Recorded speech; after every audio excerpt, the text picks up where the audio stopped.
Hello everybody. Sorry it's kind of loud in here. I am going to hydro dip brand new pair of Hey Dudes. And then I am going to tool a piece of leather to put over the top of here.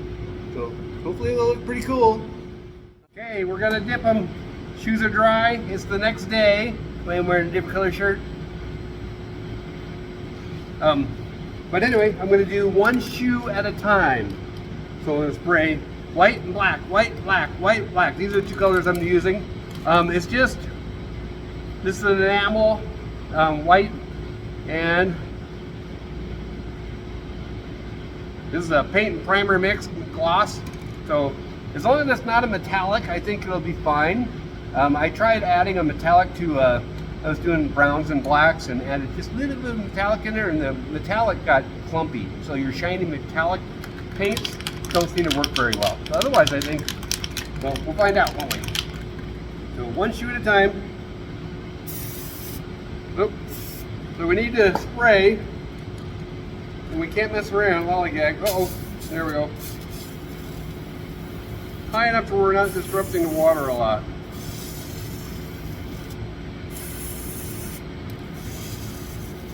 I'm going to do a lot of layers. A little more black that time. Hopefully I don't get any paint on my phone, because it does mist up a lot.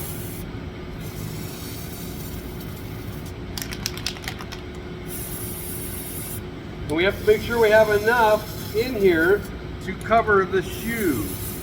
So you might have it looking good and think it's, you know, well, that's good, but it's got to, remember, it's got to wrap around the shoe or whatever you're dipping.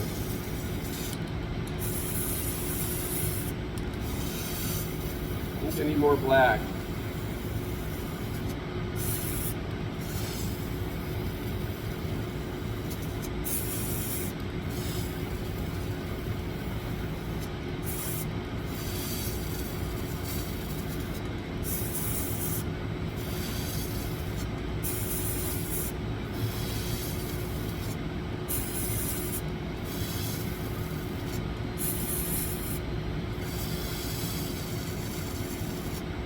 Okay, so now we'll take a little wire, just drag it across it, and then we got to get it dipped quickly. I'm going to go toe first. Nice and smooth. Push it down because the shoe wants to float. Stir it around to get the paint away. And check that out. See? Isn't that cool? No, I missed a chunk there. See that? Can you dip it twice? I don't know. Let's try. I got a good spot right here. We'll just dip the end in. Pull it out.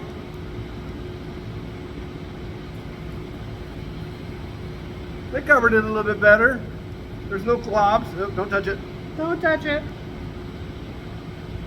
But you could totally be done right there. Right there, you could totally be done. I'm gonna hang this up by the hook. Okay, they're dry. So I pulled it out, and as you can see, the inside turned out really good. I think the whole thing turned out really good. Even the bottoms. That'll wear off, you know, but that's all right. It looks good. And you can see it didn't get paint on the inside. And if we were dipping this into like a vat of paint, it would be everywhere inside. But you know, where this is just the skin over the top and it folds over, putting the plastic bag in there, and I just used masking tape, like that, in there. Oh, that was on camera. I wasn't looking. But anyway, you know, just used the masking tape. Kept it nice and clean between the plastic bags and the masking tape. Masking tape it all off, stuff some plastic bags in there, and I put it in there pretty tight, the plastic bags, to keep the skin of the paint on the surface, you know, not inside the shoe, so it looks a little more professional. Okay, next step, putting on the leather cap. So I got one tooled out, See if we can get that in there. See, not bad. These are my Yobros. Yobro edition of Hey Dudes. So anyway, no, this is the wrong shoe. But anyway, it'll fit on top. I'm gonna do the other one, and I'm gonna fast forward through a lot of this, so you don't have to sit here and watch me tediously doing it. But I want to explain how to do this, because it's pretty cool. And wait till I get it stained and antiqued. It looks great. But anyway, you want to build a template first. You only need to build one, because you flip it over and you can do the other. Or just when you cut out the leather, you can flip it over and trace out the other, which is what I did. And anyway, you want to, you got your sheet of paper on here, and I trimmed it out, traced it out on the top ridge, and then fit it, cut it down a little bit. You really want that to fit just right. Just keep messing with it. In fact, I had to scrap my template and start again. Because you don't want to scrap your leather and start again. It's easier to scrap a little piece of paper than it is to scrap your leather. And I cut it out just a touch big, trimmed a little bit until I got that thing. Oh, I can fit upside down until I got it to fit just right, and stretch out the top there, so that it lays down, so it lays down completely. And that's important. So also, to do this, now you can do these at different widths, whatever widths you want. Usually 3/4 to like 1 inch. You can make them pretty wide. I wanted 3/4, and typically use a ruler, and you use either side of it. But I don't have any straight edge that's 3/4 of an inch wide, so I cut a piece of cardboard. If you do that, you just got to make sure it's nice and straight. Otherwise, those waves will be in there. Okay, so I hope you can see this well enough. I did the border with the wing dividers. Cut it out, and I'll bevel that edge probably first, and also around the box for the Yobro. But anyway, so all we're gonna do is scribe lines. I've made a valve into a tool. Scribe out lines vertically and horizontally. So you can go like corner to corner, and then do the other side corner to corner. I'm gonna go with this one straight up and down. So I'm gonna try to get it as straight as I can.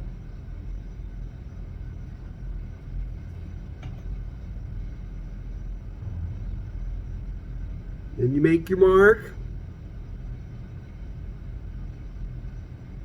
And before you move it, you do the other side.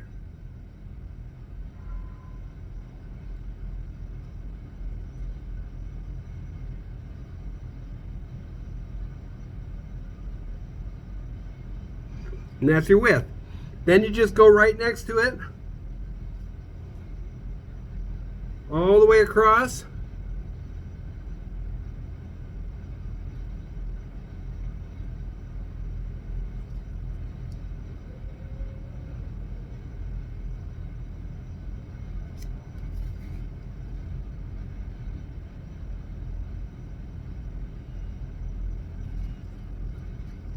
And same with the other side.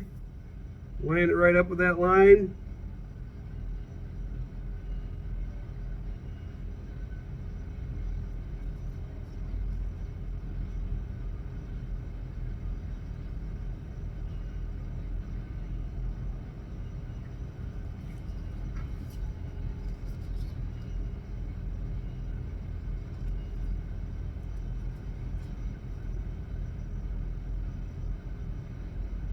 Okay, now this next part, because I want this to be, straight across from this line, it doesn't matter where, just somewhere in the middle. I'm going to line this up with the line, with the center line that we just scribed, and then we've got a 90-degree angle right there. So I can put this right up against it.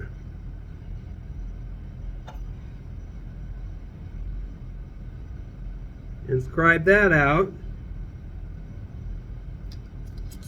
Hold it in place, just like we did on the verticals. Or, yeah, verticals, I guess these are horizontals.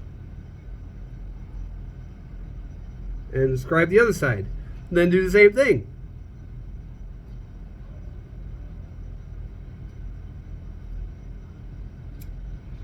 And I'll be right back. Okay, got that all scribed out. And I forgot to tell you, the back, before you do any tooling job, put masking tape or packing tape over the back while it's dry before you spritz it and get it wet so it doesn't stretch on you. So the Yobro, I just penciled it out, traced it on there, and put a box around it. So pretty simple. So next, so the tools you need, hammer of course, just any old, this is a cheap, whatever you cut out, call it, cutting tool. And we've got a thumb with a veiner in it. I've got a couple of smooth edge bevelers, and I've got a checkered edge beveler. We'll use the checkered edge beveler and the veiner a lot. The smooth ones I'm just probably using for around the border. But first we're going to cut all these lines out. Just, you don't have to cut real deep. Now it depends on the thickness of your leather. This is a 2-ounce tip skin veggie tanned hide, so it's super thin and flexible. So I don't want to cut real, press hard, or it's going to go through. And it still turns out really nice, as you can see, even though I didn't cut it real deep.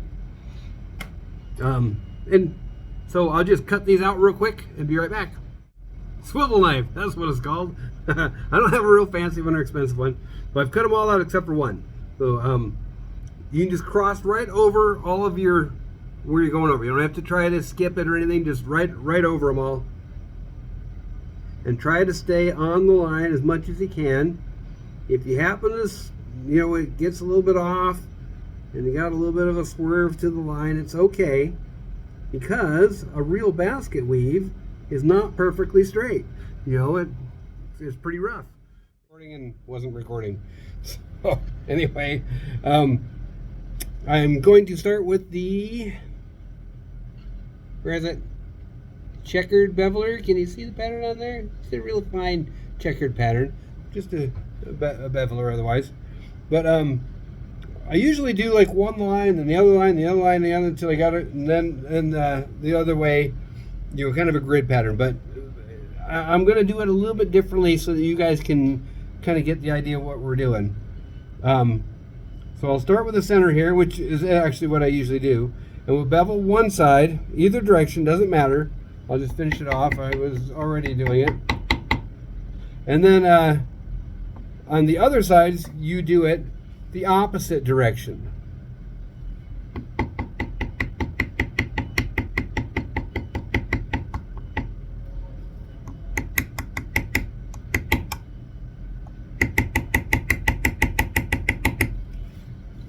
Same down here, the opposite direction of the first one. So on either side. You see that?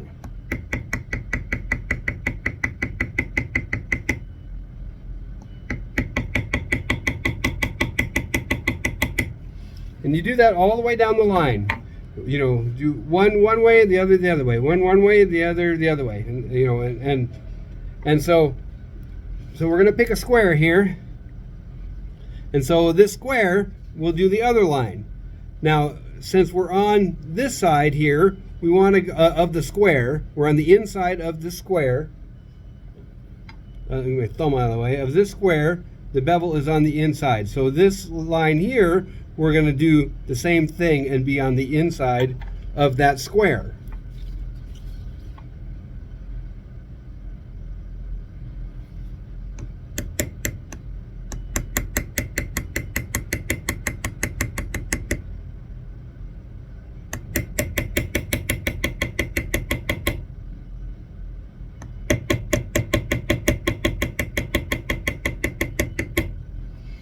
Okay, and then for the opposite, for either side of it, you go same way as you did before. You do the opposite way. So, and you'll see that this one, on the next square, you're on the outside of it. So you're going to be on the outside of that square still.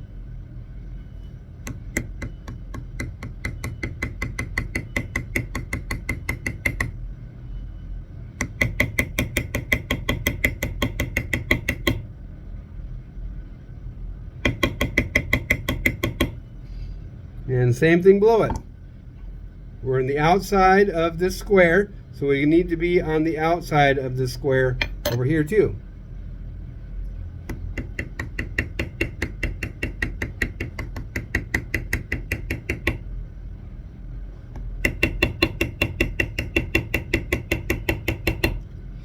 All right.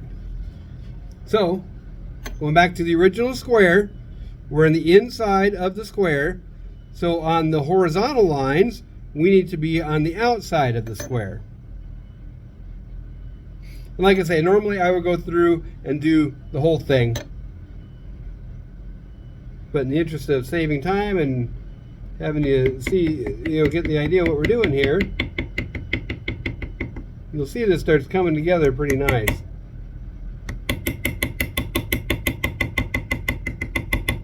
I'll turn it around and do the other side. On the outside, so the opposite side of the square, we do the same thing and go on the outside.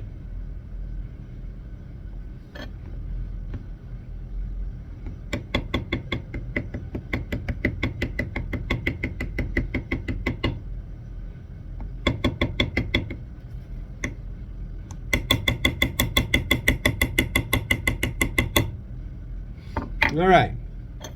So now you can see this is going under and coming out. This is going under, and it will be coming out, going under. So as you can see the basket weave starting there. So as we carry down, if we're doing the other horizontal line, on this next box, that is on the inside. So it needs to be on the inside there.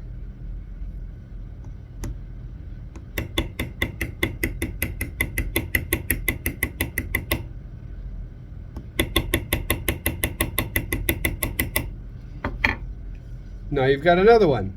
So, and if we were just doing this whole line, it would be the same way as when we were going over. So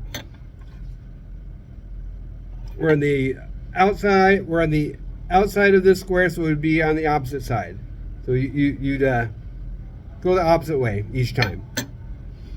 So I'll do that and be right back and show you what we do with the thumb. Okay.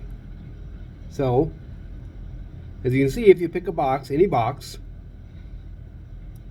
and start with the line, I did one side, then beveled the other side, then one side and beveled the other side. And on the horizontals, same thing, one side, then the other side. So one side, then the other side, one side, then the other side. And did that through the whole thing, the whole pattern that way. And that's the pattern we're going to follow, so that's important. And if you look at the box as a whole, any of the boxes, it starts to look like this going under and coming out. Going under and coming out. And we'll make that even look more like that. And so next we're going to use the thumb veiner tool. And this one is from Weaver Leather, P2621. But you can get, whatever thumb you've got, or in fact, the bevelers, you can use a check beveler, or like I did, or you can use a smooth one. I like the checkered beveler. It gives it a little better texture. But any of that will work fine. Let me show you how we do this with the thumb. So we follow that same pattern. Everywhere that we beveled, we're going to bevel again with the thumb. So we kind of go over it, leaning into it a little bit.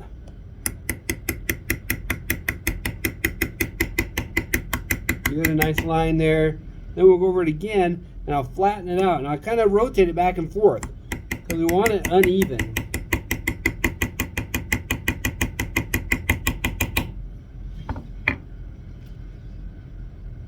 Now you can see we kind of got an uneven line there, and that kind of darkening a little bit. So we'll go to the other side.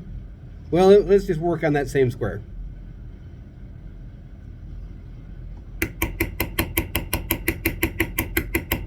Go across it. And rock it. Maybe go across. And shoot it down a couple times.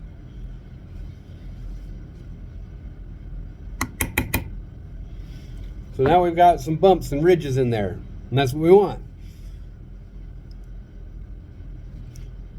And you got to do that for every single one. Follow the same places that you beveled.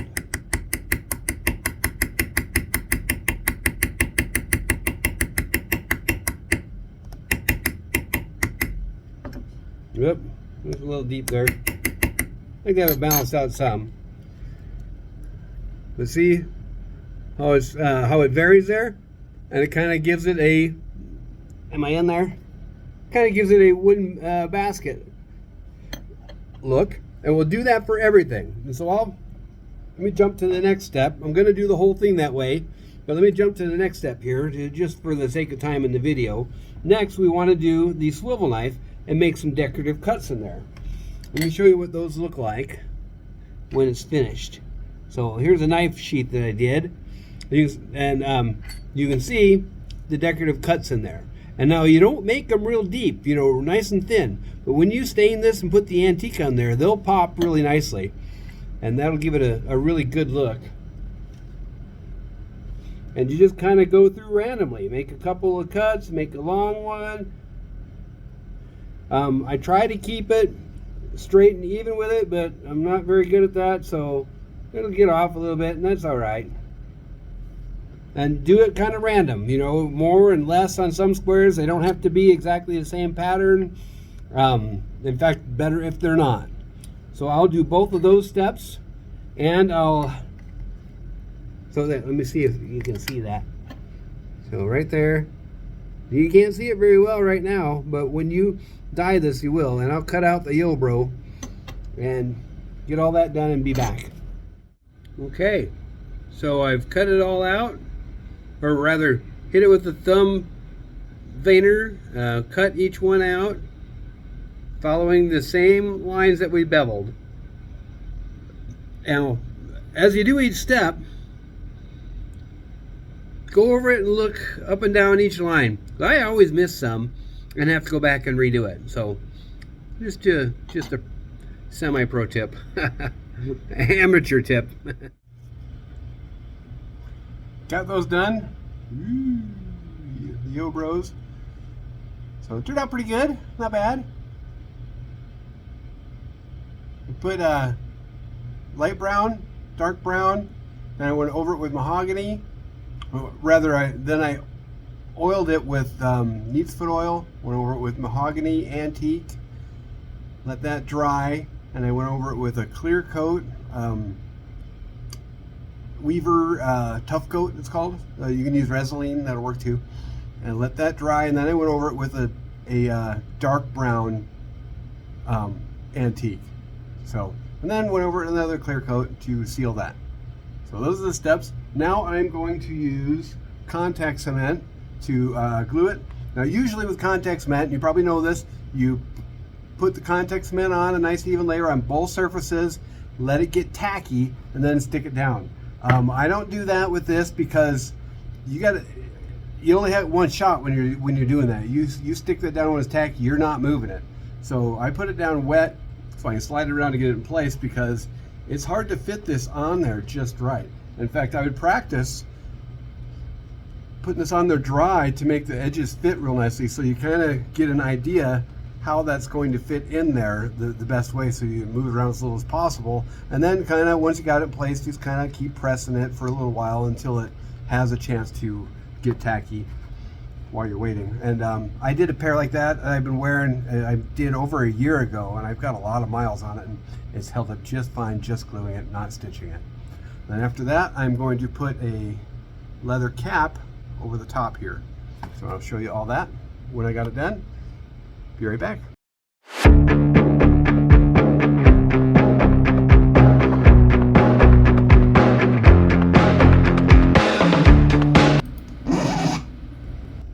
Okay, so quickly I want to show you where I'm at, and I edited some of my video because I had some problems. So this is a pair. This is a pair I did a year ago. These have got a lot of miles on them. They really held up pretty well. This is leather, just like I did before, just a little bit different tooling on there. And the sides, I want to show you. So these were gray, as you can see. It was that color gray, the whole shoe. And you can see it's kind of wearing out, wearing thin, bleeding through. And also it's kind of dull. So I thought I would get a white shoe to paint so the color would pop better. And then I sprayed on the shoe before I dipped it, and this is the part I edited out, a bonding primer. You know, you spray it on like plastic before you spray paint it. It helps the paint stick to the bonding primer, and the bonding primer sticks to the plastic well. I was hoping it would hold up on the bottom here. Well, I only wore these for like 3 hours Sunday, and it's chipped right off. So it's worse. And I knew it wouldn't hold on the bottom, but that's okay. So it's worse. Don't use bonding primer. Don't, just spray it right on. But I have an idea. So the midsoles is my idea. That I've been trying to figure out how to cover the midsoles.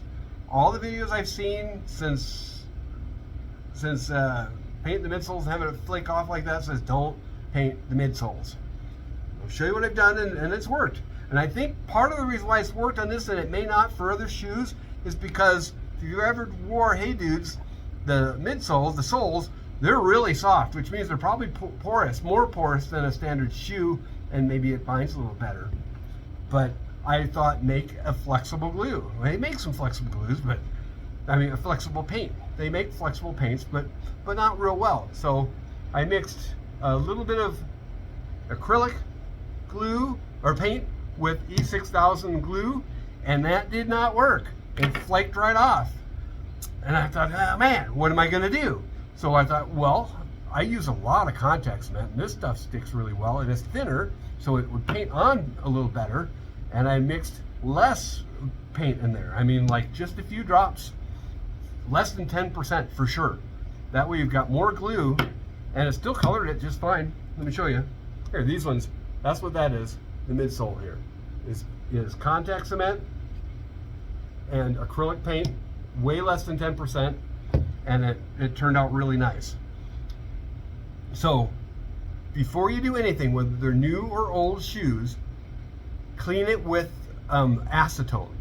You clean it well with acetone, let it dry, and then start painting that on. And I did like 5 coats on there. You know, let them dry good between each one. You know, you can do 1 or 2, do one, let it dry for an hour, do another one, then let it dry for a day. You know what I mean? So it's easy to do though. You just mix. I just took out the brush and filled up one of these little divots, and I got these at Hobby Lobby. I'll stack them for a couple bucks. It's super cheap. And then just add a few drops and mix it really well and paint it on. Just paint it all the way on, let it dry. Super easy, and it dries out real smooth. Like 5 coats. Then go over it with this is Weaver leather, made by Weaver Leather. It's called Tough Coat Clear. Get the clear. And I'd use this on a lot of leather projects. It's made for flexible stuff. This is a cover that's made for flexible stuff, and it seems to hold really well.